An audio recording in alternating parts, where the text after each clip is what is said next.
First Corinthians chapter 5, and as you should have read this chapter, it's short, but it's only 13 verses, but it's tough, it's hard, and Paul's not holding back here. And what we see here is Paul is calling out immoral. It says at the top of my Bible, he's calling out immoral church members who are not just sinning, because we all sin, but who are dwelling, just living in habitual sin, doing nothing about it, enjoying it, and continuing it, and considering it to be right. That's what we're looking at.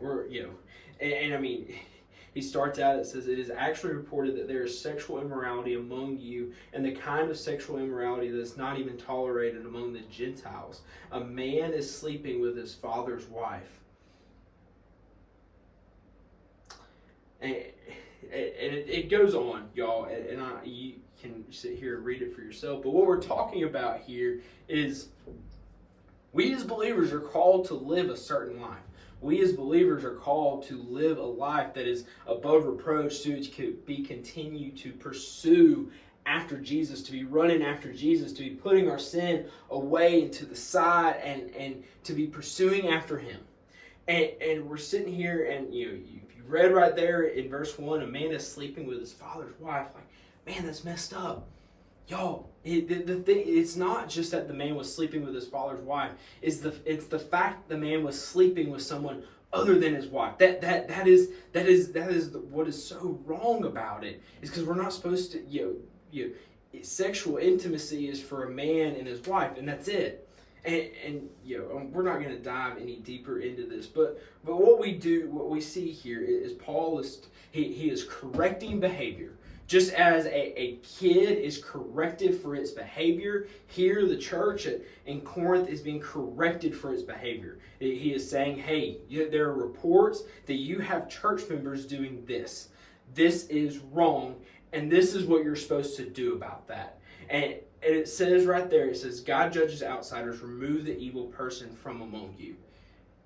What he's saying is when we have church members, when there are church people, when there are people professing to be Christians and they continue to live in habitual sin, Paul is saying to remove them, to be done with them if they are not willing to change their ways and come to Jesus. Because we're called to live a certain lifestyle. We're called to live like Christ. And Paul is setting the standard that we are to correct, and there is a correction process. And if that correction process is not met, then therefore, to be done. And the reason is because, we are to live a life. That's the whole point of this. We are called, if you're going to profess Jesus, profess that you believe in Jesus, then your call is to live this way. This is how your life is supposed to look like. And there are people over here, if you can't see down there, over here that these are the non-believers. And it should not be, this blend of people like, lifestyles can kind of look very similar. It should be distinct. It should be different. There should, not be much overlap between the way people over here who do not know Jesus and the people over here who do know Jesus live their life. It's to be radically different. And that's what Paul is telling us to be. And that if there are people living outside of what Jesus has called us to be, then we need to do something about it. So, my challenge to you today really is to live a life like Jesus called you to. That's my challenge. And y'all, it's a hard challenge. It's not easy to live the way that God has called us to. But this is the thing, that's what we're supposed to do. We're supposed to pursue after Him with all that we've got. We're supposed to strive to live a life.